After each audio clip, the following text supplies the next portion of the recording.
Yo, what's up mga kamotola? Bibigyan ko kayo ng tips kung bakit nag-iingay yung preno, gumigewang yung gulong ng ating mga motor.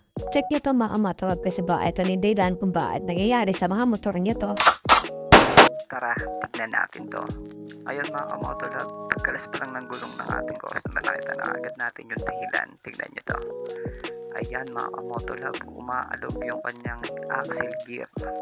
Marami na ako na-encounter na ganyan. Ayan, halos matanggal na yung gulong. Ngayon mga kamotolab, bibigyan ko kayo ng basic tutorial kung paano to palitan. Una, syempre, tanggalin nyo yung gear oil kasi i-drain natin yan. Papalitan yan, obligado. Ngayon, sa likod nito mga kamotolab, may nag-iisang tornilyo 8. Yan, sa likod niyan para matanggal nyo yung buong gearbox. Punta tayo sa CVT, tanggalin yung 5-base, yung bell, tapos tatanggalin nyo rito yung torque drive kasi yun lang kailangan natin. Nandun kasi sa likod yung mga tornilyo niyan mga kamotolab. Ngayon, pag natanggal nyo na yung torque drive, makikita nyo dyan, eto, isa, dalawa, ayan, tatlo yan mga kamotolab. Meron pa yan sa ilalim, baka makalimutan nyo, kaya ilawan natin para makita nyo.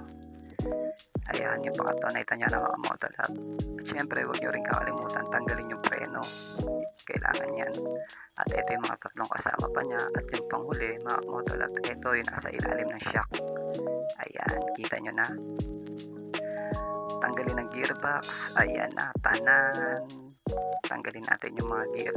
Mga kamotolab, madali lang ito pang palitan kung tutuusin talaga. Kaya kahit kayo sa bahay nyo, kaya nyo itong gawin para hindi na kayo gumastos pa sa pagpapalit niyan sa mga mekaniko nyo. Ayan mga kamotolab, nakita nyo, kinakalawang siya, kinakalawang yung bearing, umaalog na yan.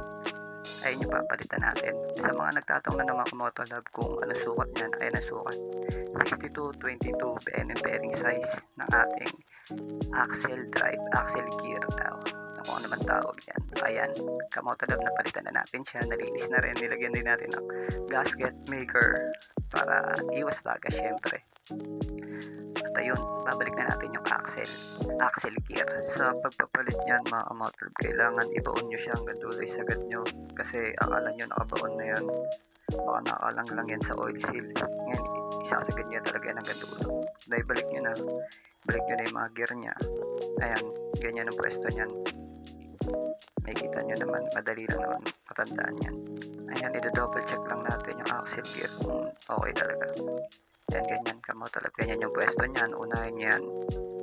Yan, tapos sunod nyo yung malaki, sasalpak nyo lang dyan sa axle gear yan. Ayan, diba? Napakadali lang mga kamotolab, basic lang yan. Ngayon, titignan nyo yan ha, ang pagsalpak nyan kasi baka baliktad kayo. Lagyan nyo muna ng mga langis, yung mga hindi naaabutin.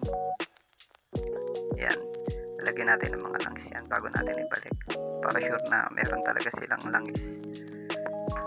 Gear oil, ayan, ganyan ang pagsalpak nyan mga kamotolab, madali naman yan, alam nyo na yan. At huwag nyo pa palang kalimutan yung dowel na dalawa. Ayan, napakamahalaga niyan mga kamotolab.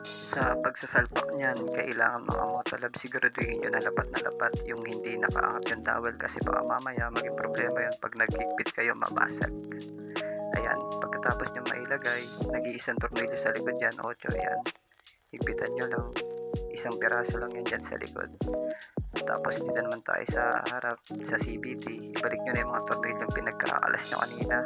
Bali ano yan, 1, 2, 3, 4, 5, 6, 7. Ayan, ibalik nyo lahat yan mga kamotolab. Tip ko lang sa inyo, pag nagigpit kayo yan, gaanan nyo lang yung kamay nyo kasi mabilis lang ma-lost thread dyan. Huwag nyo masyadong sisikipan. Yung ano lang, alam nyong masikip na siya pero hindi sobra kasi dalawa lang yan, pwede maputulan ng tornilyo o ma-lost thread. Ayan, pagkatapos matulab, syempre, nahigpitan nyo na, ilagay nyo na yung gear oil. Nagpapatagal ng buhay ng mga bearing natin. Ayun talaga yung maintenance ng gear assembly natin. Yan, gear oil, JBT. Pag natapos nyo ng i-boost lahat mga kamotolab, tapos na yan, takpan nyo na. Ayun, sana mga kamotolab, nabigyan ko kayo ng konting idea, konting knowledge kung paano pinapalitan yung bearing ng axle gear. Nagiging dahilan kung bakit tumalagit yung preno nyo, gumigewang yung gulong. isa yan sa mga dahilan mga motolab. Ayun lang, sana makatulong. At ito pa pala mga motolab, pag ibabalik nyo yung gulong, bigyan ko kayo ng tip. Lagyan nyo ng grasa kasi alam naman natin na yung gulong, hindi naman lahat, pero karamihan din, nag-i-stack up. Yan, lalagyan nyo ng grasa, pero huwag masyado makapal kasi baka sumabog naman, kumalat na dun sa preno, sa brake shoe. Ay lang mga motolab, maraming salamat. Sana may natutunan kayo sa munting video natin. Thank you.